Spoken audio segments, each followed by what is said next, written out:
All right, so the technique for the card that we're going to make in this video is exactly the same as the background for the first one. We're just going to use a bit different image. However, we're going to use an interference perfect pearl. So it comes in a couple different colors. I'm using green today, but it comes in red and violet as well.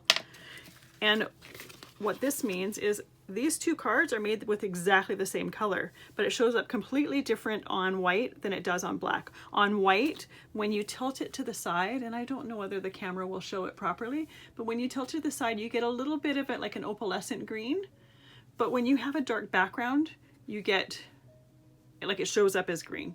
Although I'm not sure if the camera shows it up the right way either, but it's just a fun way to use a different color card. You could do like an opalescent iridescent paint as well.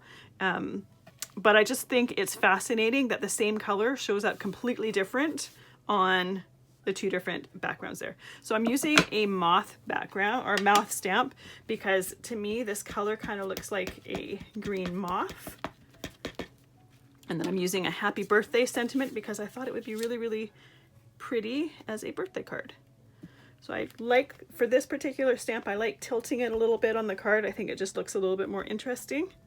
But you can put it however you want. You could even put it and have your card facing that way if you'd like. I'm going to stamp that, and then I'm going to stamp the sentiment at the same time, making it as straight as possible. And I do tend to rock the sentiment to make sure that I get all of it. And then I'm going to use my brush and my pearls.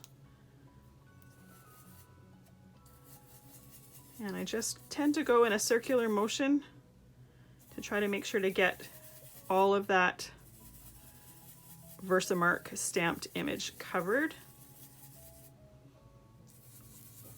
And it's really easy to see the image as you're doing it, so you can tell if you've missed a spot or not. There you go. Close this up, grab my Swiffer cloth here. And then it does need to still be activated with water, but what I'm going to do first is I'm going to glue it onto my background, and then I'm just going to mist it lightly.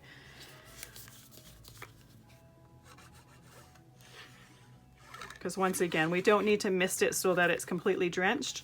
We're just misting it lightly to activate the binding agent. And what the binding agent does is it means that when it's dried and done, I can't go and wipe this completely off. You may get the odd shimmer on your thumb or whatever, but it's not going to move. If we didn't do that, once the ink is dry, then you would be able to start rubbing that image off.